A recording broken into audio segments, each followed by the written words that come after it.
हाँ, नमस्कार मेरे प्यारे बच्चों। मैं विपिन चौधरी आपके बीच जो पर डे आपकी क्लासेस दर्पण क्लासेस मैं विपिन चौधरी से लेता हूँ। आपका एक वो चल रहा था ज्योग्राफी। अब ज्योग्राफी में आज हम आपको कराएंगे अक्षांश और देशांतर।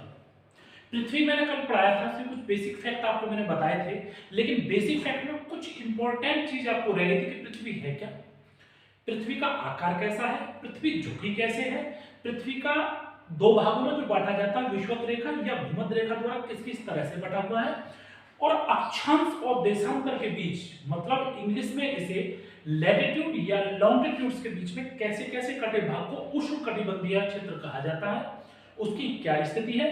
तो मैंने पृथ्वी के स्ट्रक्चर को आपको बताया है। जब मैंने कल आपको पृथ्वी पढ़ाया तो पृथ्वी को कहा कि पृथ्वी पर एक काल्पनिक अक्ष है जिसे विषुवत रेखा कहा जाता है या भूमध्य रेखा कहा जाता है, इंग्लिश में उसे इक्विनॉक्स बोलते हैं। इस रेखा का काम है पृथ्वी को दो बराबर भागों में बांटना। दो बराबर भागों में बांटने का मतलब है कि जब पृथ्वी होती है उसे दो बराबर भागों में बटा, आधा भाग इधर और आधा भाग इधर, उत्तरी गोलार्ध और दक्षिणी गोलार्ध। अच्छे से तैयारी करके अच्छे से देखें और इस मैप पर आज अध्ययन करेंगे। यह है उत्तरी गोलार्ध और यह है दक्षिणी गोलार्ध, नॉर्थ पोल और साउथ पोल। पृथ्वी पर दो पोल हैं, नॉर्थ और साउथ, उत्तरी और दक्षिणी। इस पर जो ये भाग है इसको बेटा बोलते हैं 0 डिग्री। इसे विषुवत रेखा या भूमध्य रेखा बोल देते हैं। क्या बोल देते हैं मेरे प्यारे बच्चों? भूमध्य रेखा बोलते हैं। प्यारे बच्चों, सबसे पहली बात जब हम किसी फैक्ट को पढ़ते हैं तो फैक्ट को पढ़ने की सबसे बड़ी खास बात यह होती है कि उनके सभी महत्वपूर्ण पॉइंटों को बहुत बारीकी के साथ पढ़ें, क्योंकि फैक्ट में छोटे छोटे सवाल पूछे जाते हैं। हमेशा गलतियां तब होती हैं जब हम किसी चीज को बहुत बारीकी से नहीं पढ़ते, वरना सभी पेपर देते हैं सभी का हो जाएगा। उनका होता है जो मल्टीपल टाइप पढ़ता है और बहुत बारीकी के साथ पढ़ता है। जैसे देखिए 0 डिग्री सेंटीग्रेड पर ये है, 0 डिग्री पर ये है विषुवत रेखा भूमध्य रेखा, और 23.5 डिग्री पर झुकाव ये है कि पृथ्वी का झुकाव है लास्ट में अंतिम तौर पर 66.5 डिग्री। ये देखेंगे नीचे का भाग 3.5 डिग्री, ऊपरी और निचली तौर को उत्तरी गोलार्ध और दक्षिणी गोलार्ध के नाम से जानते हैं। ये कटा हुआ भाग जो इस तरह से कटा हुआ भाग है उसे हम अक्षांश कहते हैं। क्या कहते हैं? अक्षांश। और इंग्लिश में इसे हम लैटिट्यूड बोलते हैं। क्या बोलते हैं? लैटिट्यूड्स, है कि नहीं? अगला देखेंगे देशांतर। देशांतर को हम क्या बोलते हैं? लॉन्गिट्यूड्स, मतलब ये देशांतर है। ठीक है। अगला यदि हम देखते हैं कि ये भी 66.5 डिग्री, 23.5, ये भी 23.5 और 66.5, और ये यहां से देखें तो ये 0 डिग्री पर है जिसे विषुवत रेखा या भूमध्य रेखा के नाम से जाना जाता है। अब बात आती है कि जो इनके बीच का कटा हुआ क्षेत्र है उस कटे हुए क्षेत्र को हम क्या कहते हैं? तो उस कटे हुए क्षेत्र को जो कहते हैं हम कहते हैं उष्णकटिबंधीय क्षेत्र। क्या कहते हैं? उष्णकटिबंधीय क्षेत्र। उष्णकटिबंधीय क्षेत्र। तो ये जो कटा हुआ भाग है इसे हम उष्णकटिबंधीय क्षेत्र कहते हैं। उष्णकटिबंधीय क्षेत्र। ये काल्पनिक रेखा है जो अक्ष के बारे में बताई गई है, इसे विषुवत रेखा या भूमध्य रेखा कहते हैं। ये पृथ्वी का झुकाव है, ये यहां से लेकर यहां तक है। इसे अक्षांश और देशांतर के रूप में अलग अलग परिवर्तित किया गया है। ये इसकी 66.5 डिग्री, 23.5 डिग्री, नॉर्थ और साउथ दोनों की स्थिति है। ये खींची जाने वाली रेखा देशांतर कहलाती है और इस तरह खींची जाने वाली रेखा हमेशा अक्षांश कहलाती है। क्या कहलाती है? अक्षांश कहती हैं। ये पृथ्वी का स्ट्रक्चर है जिस स्ट्रक्चर को हम समझते हैं। घबराने की बात नहीं है, जीएस को काटता नहीं है। जीएस बहुत विस्तृत है, बहुत बड़ा है, लेकिन ऐसा नहीं कि आपकी समझ नहीं आए। कुछ लोग समझते हैं, ज्योतिषी वाले कहते थे जीएस बड़ा टफ है, तो भाई क्वेश्चन कटने से जीएस बढ़िया नहीं होगा।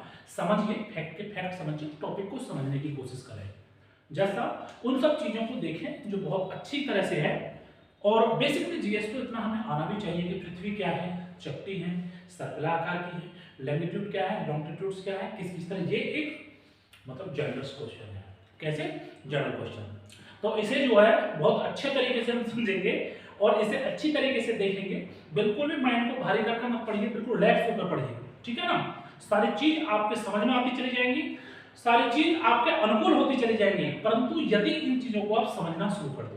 देखिए देशांतर की स्थिति यदि हम देखते हैं तो इन सारी स्थितियों में एक चीज निकल कर आती है, समानांतर। दो अक्षांश के जो बीच की दूरी है वो 111 किलोमीटर है। कितनी है? 111 किलोमीटर। 111। ये आपसे सवाल सीधा पूछ लेगा, एसएससी ने पूछा है, एनडीसी ने पूछा है, मध्य प्रदेश बीसीएस ने पूछा है, दो अक्षांशों के मध्य की दूरी कितनी होती है? तो दो लैटिट्यूड्स के जो मध्य की दूरी होती है, what the distance in between in two latitudes and 111, मतलब 111 कितनी होती है? 111 किलोमीटर।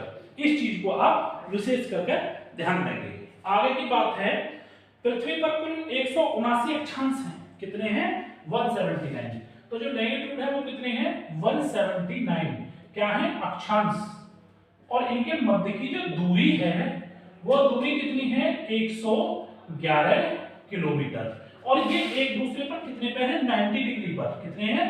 90 डिग्री पर, ये परपेंडिकुलर है। उत्तरी और दक्षिण ध्रुव दोनों पोल्स एक दूसरे पर 90 डिग्री के रूप में खड़े हुए हैं।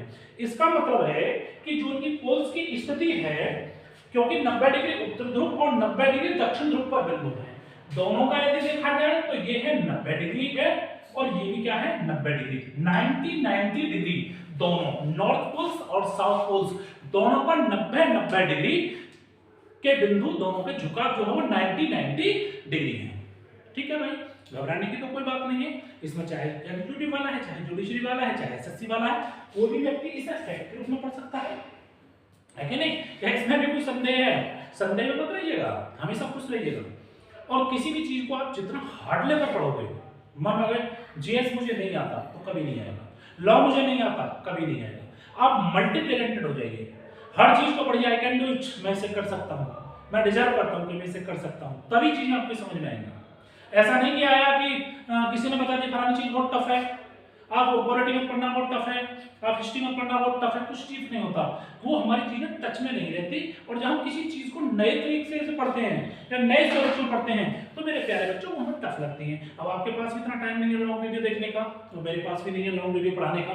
और आजकल बच्चों का फैशन भी यही चलेगा कि डिजिटल एडवर्टाइजमेंट्स, डिजिटल प्रचार और डिजिटल एजुकेशन, 3D क्लासेस का जमाना है। तो मैं आपका ज्यादा समय नहीं लूंगा, इसीलिए मैं छोटे छोटे फैक्ट बनाता हूं और छोटे छोटे फैक्टों को आपके बीच में भेजता हूं। आपको मेरा चैनल पसंद आए तो शेयर करें और लाइक करें, पहले चैनल को समझें। और जब भी मेरा कोई फैक्ट्स या टॉपिक पढ़ें, उस टॉपिक को पढ़ने से पहले सबसे पहला काम ये है, आप नोटबुक लेकर बैठें, सारी चीजों को नोट डाउन करें। और भाई सारे इधर उधर के मच्छर छोड़िए, ब्रेकअप पैचअप के चक्कर में ना रहें, बहुत शॉर्ट टाइम है, ठीक है नहीं, मजाक वाली बात नहीं है। आपके पास बहुत समय कम है, आप कुछ बन जाइए, बहुत मौके जीवन में मिलते हैं आगे। अच्छे से पढ़िए, अच्छे से तैयारी करिए। बस आज के लिए इतना ही काफी। धन्यवाद।